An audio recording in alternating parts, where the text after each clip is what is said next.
आज हम जानेंगे साक्षात ईश्वर सूर्य की आराधना हम कैसे करेंगे। सूर्य नमस्कार करके, सूर्य नमस्कार के 12 आसन होते हैं, उनका अलग अलग। Good morning all my viewers.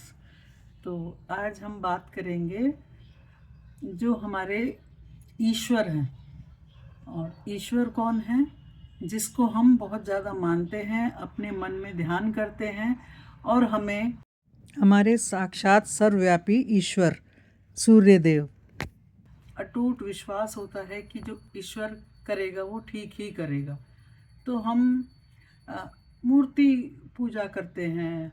हमने अलग अलग तरह के भगवान, गणपति जी, लक्ष्मी जी, विष्णु जी, राम, सीता जी और आपकी दुर्गा, पता नहीं कितनी तरह की हमने मूर्तियाँ स्थापित कर रखी हैं और जिनके सामने हम ईश्वर का स्वरूप उनको जानकर उनकी पूजा पाठ करते हैं।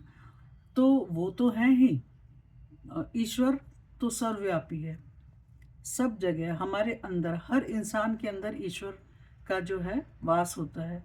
क्योंकि जो इंसान है वो ईश्वर की ही कृति है और ईश्वर के अंदर से निकली हुई आत्मा, जिसको बाद में परमात्मा में ही मिलना है। तो स्वरूप ही जो हमें शरीर जो दिया गया है वो अलग अलग स्थान पे, जगह पे हमें स्थापित कर दिया गया है। ईश्वर ने हमें ये इस जाति में, ये इस घर में, ये इस शहर में, ये इस देश में, इस तरह से हमें अलग अलग ईश्वर ने भेज दिया। लेकिन है तो हम उसी के पार्ट। तो आत्मा ही एक है, शरीर तो ये नाशी है, इसके शरीर का तो एक दिन अंत हो जाना है, लेकिन आत्मा जीवित है। और आत्मा जो है, जब तक हमारे अंदर प्राण है, हमारे अंदर आत्मा है, तभी तक हम ये शरीर को चला सकते हैं। आत्मा निकल जाती है तो शरीर निष्क्रिय हो जाता है, तो उसकी कोई उपयोगिता नहीं होती। तो आत्मा जो निकल के परमात्मा में मिलता है, तो परमात्मा फिर नए जीवों का एक तरह से वो करता है, निर्माण करता है। तो ये सृष्टि का नियम चलता रहता है, इसी के इर्द गिर्द हमारी सारी दुनिया घूमती है। जब हम जन्म लेते हैं, कुछ ना कुछ हमें काम करना है, जीविका कमानी है, कैसे बचपन, कैसे बच्चे, ये सब हमारा चक्र चलता रहता है। और एक बार फिर हम जाके सब कर्म करके, जितना हमें करना है वो सब करके ईश्वर में समाहित हो जाते हैं। तो मेरा ये कहना है कि ईश्वर है और सर्वव्यापी है, सब जगह व्याप्त है। वो कहीं हम एक मूर्ति में नहीं है, हर जगह व्याप्त है, हर जगह उसके जीव हैं, तो वो हर जगह व्याप्त है। तो हमारे साक्षात जो देवता हैं, अगर हम पूजना ही चाहते हैं या हम देखना चाहते हैं कि ईश्वर क्या है, तो वो है सूर्य देव। सूर्य जो है एक साक्षात देवता है, साक्षात ईश्वर है। अगर वो ना हो तो अंधकार जीवन में हो जाएगा, सारे संसार में अंधकार हो जाएगा।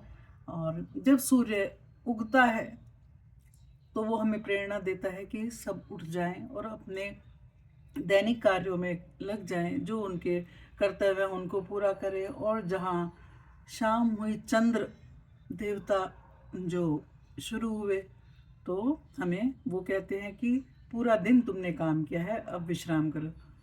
तो साक्षात देवता हैं, उनको पूजें, सूर्य भगवान को जल दें और उनको, उनसे प्रार्थना करें कि हमें इतनी शक्ति दें कि हम अपने कर्तव्य को पूरा कर सकें, जो हमें ईश्वर ने दिए हैं या जो हमने संसार में अपने लिए चुने हैं, तो उन कर्तव्यों को पूरा करें।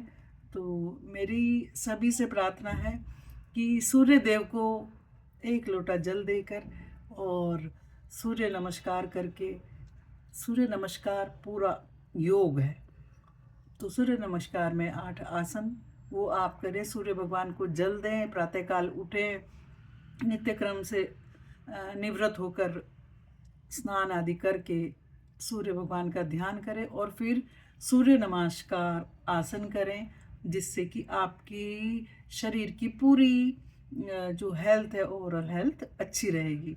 तो आज से हम शुरू करते हैं, सूर्य नमस्कार के 8 आसन करेंगे, सूर्य भगवान को जल देंगे और हमारे साक्षात देवता को पूजन करेंगे। आज के लिए इतना ही। मिलते हैं एक नए विषय के साथ। Thank you. Watch for more.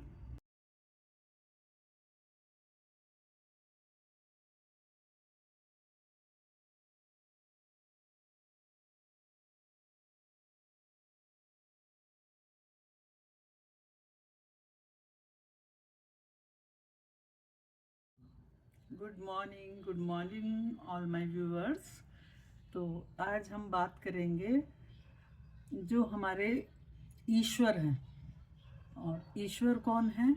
जिसको हम बहुत ज़्यादा मानते हैं, अपने मन में ध्यान करते हैं और हमें अटूट विश्वास होता है कि जो ईश्वर करेगा वो ठीक ही करेगा।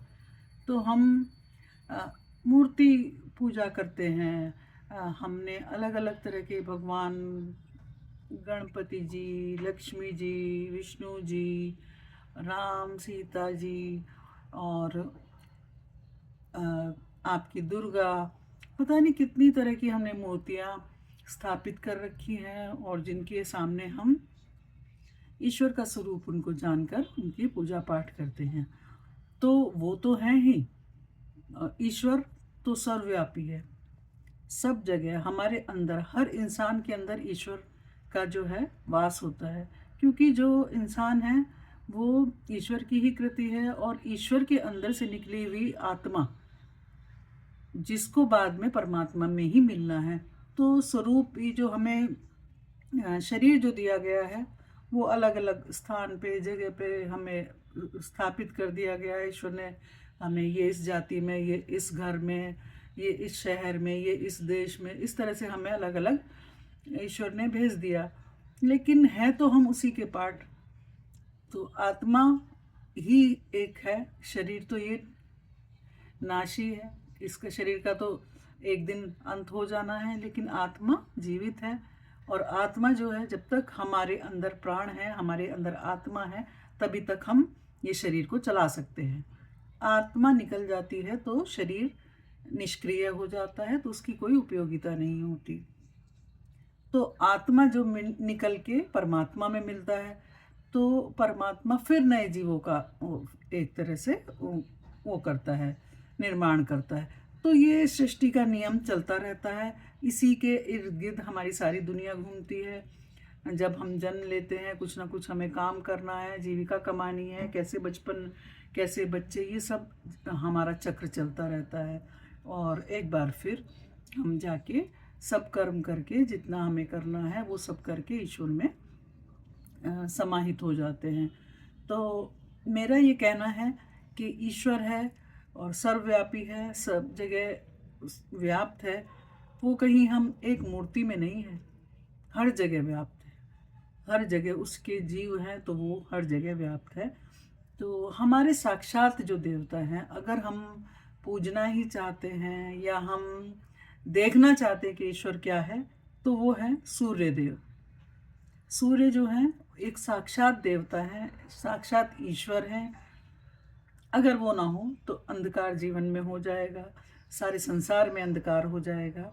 और जब सूर्य उगता है तो वो हमें प्रेरणा देता है कि सब उठ जाएं और अपने दैनिक कार्यों में लग जाएं, जो उनके कर्तव्य हैं उनको पूरा करें। और जहाँ शाम हुई, चंद्र देवता जो शुरू हुए, तो हमें वो कहते हैं कि पूरा दिन तुमने काम किया है, अब विश्राम करो। तो साक्षात देवता हैं, उनको पूजें, सूर्य भगवान को जल दें और उनको, उनसे प्रार्थना करें कि हमें इतनी शक्ति दें कि हम अपने कर्तव्य को पूरा कर सकें, जो हमें ईश्वर ने दिए हैं या जो हमने संसार में अपने लिए चुने हैं, तो उन कर्तव्यों को पूरा करें। तो मेरी सभी से प्रार्थना है कि सूर्य देव को एक लोटा जल देकर और सूर्य नमस्कार करके, सूर्य नमस्कार पूरा योग है, तो सूर्य आप करें, सूर्य भगवान को जल दें, प्रातःकाल उठें, नित्य क्रम से निवृत्त होकर स्नान आदि करके सूर्य भगवान का ध्यान करें और फिर सूर्य नमस्कार आसन करें, जिससे कि आपकी शरीर की पूरी जो हेल्थ है, ओवरऑल हेल्थ अच्छी रहेगी। तो आज से हम शुरू करते हैं। सूर्य नमस्कार के 8 आसन करेंगे, सूर्य भगवान को जल देंगे और हमारे साक्षात देवता को पूजन करेंगे। आज के लिए इतना ही। मिलते हैं एक नए विषय के साथ। Thank you. Watch for more.